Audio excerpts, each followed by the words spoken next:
Chapter 8, The Unexpected Adventure. That weekend, I decided I want to ask Mum some more of my 11 questions to see if she knew the answers. I waited until Sunday morning arrived because that was when I knew Mum wouldn't be too tired and I could ask her lots of things instead of just one or two things. The only problem is I had to be extra patient because every Sunday morning my mum spends at least 1 hour reading the Sunday morning paper. It's not a real Sunday paper because Mum never buys them. She says you can buy a whole meal for the price of a Sunday paper these days. So instead, all through the week, she collects 2 of the biggest newspapers from the reference section of the library, and then on Saturday night, she brings them all home and gets them ready for the next day.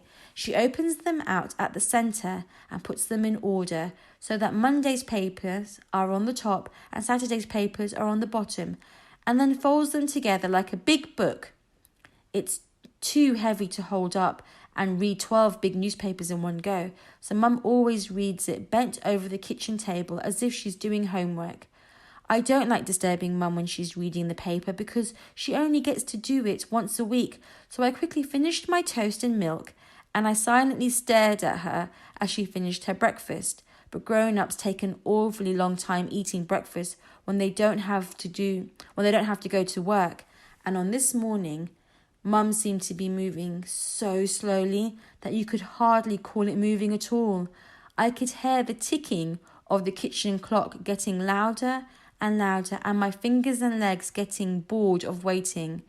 As soon as Mum took the last bite of her toast, I decided I couldn't wait for her any longer and asked, "Mum, where's Syria?"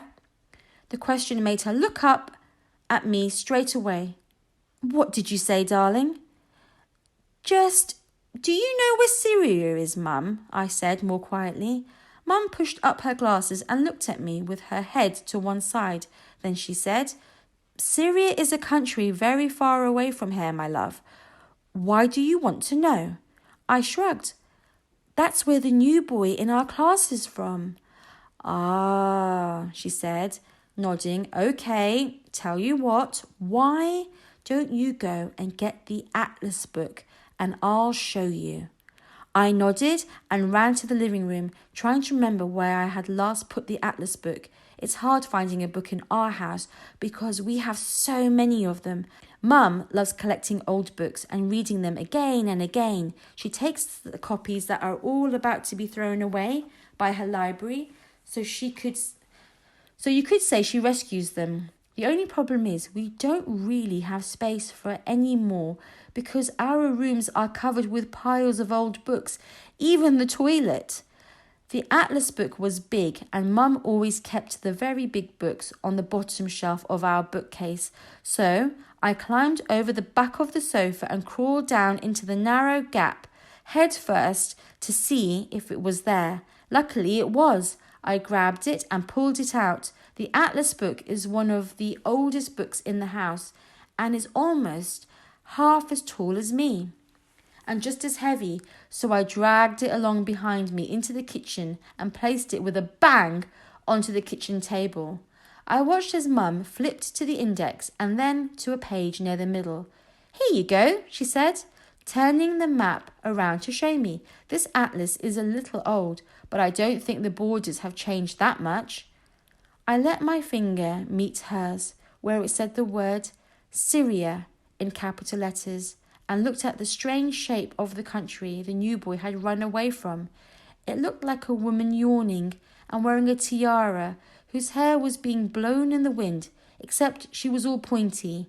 "Mum, what fruits do people from Syria like the most?" I crossed my fingers and toes, hoping that she would know the answer, because if she did, then I would know the answers to the 3 of my original 11 questions. I had found out where the new boy was from and what language he spoke, and as a bonus had seen what his country looked like on a map and learned that he was good at football. Well, let's see. I don't really know. I guess the same fruits we do, and exotic ones like dates and pomegranates. Your Auntie Selma used to make chicken with pomegranate seeds, remember? I shook my head. Ah, well, it was quite a while ago. It was before your dad had to leave us. But I think the dish she used to make was a Syrian one, or was it Lebanese? I can't remember. But here, you see? She said, pointing to the country next to Syria, which had the word Lebanon on it. Lebanon and Syria are right next door to each other, so I guess they must eat the same kind of fruits. Can we ring and ask her? My mum smiled. I can ask her the next time she calls. Remember, she lives here now. And Mum pointed to a much larger country lying above Syria called Turkey. It's a bit far, and it'll be expensive to call her right now. But listen, we'll go and see her one day soon. And when we do, you can ask her and Uncle Turgay all about it in person. I nodded, but didn't say anything because I suddenly missed my Auntie Selma an awful lot. It's funny how you can go for a long bits of time without even thinking of someone, and then suddenly feel all wrong because you realise they're not around anymore.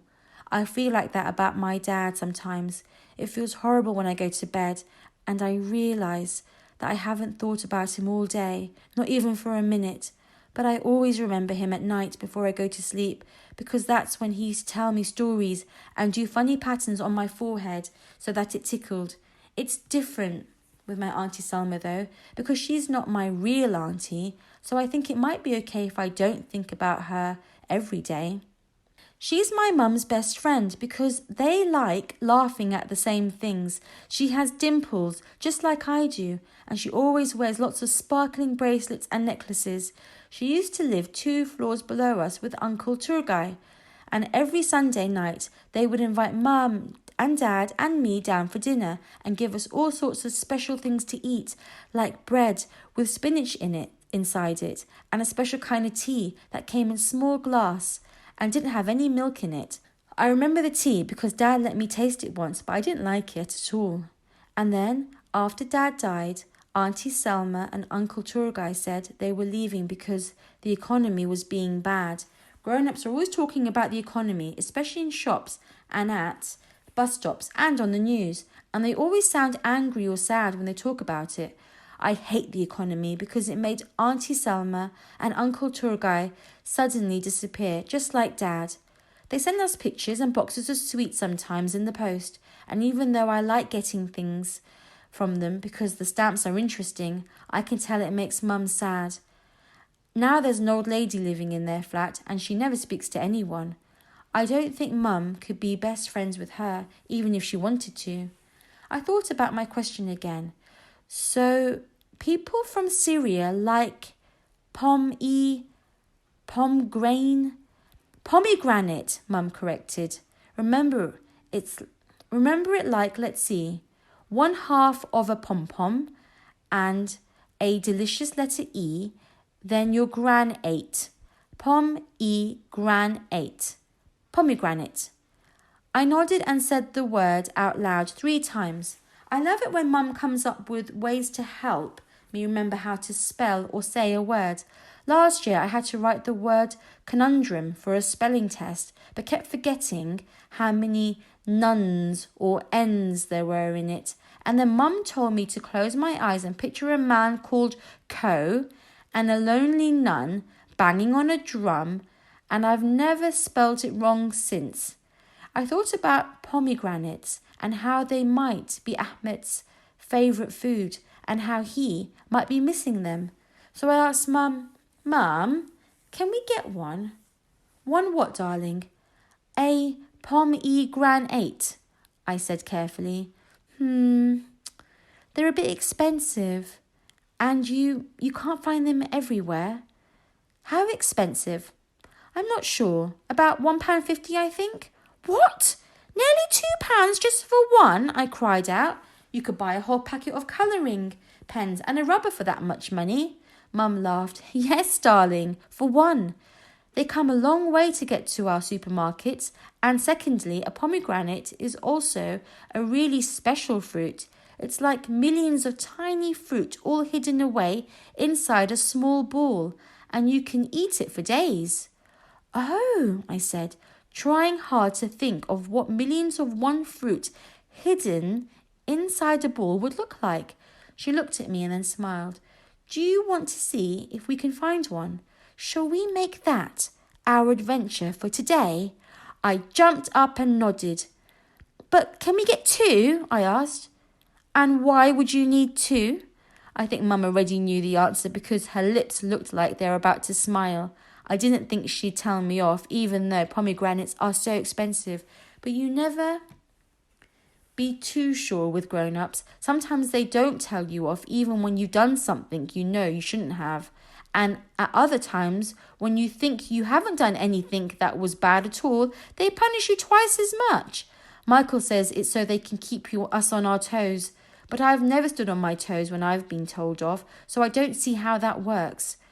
I want to get two so that I can give one to the new boy, I said.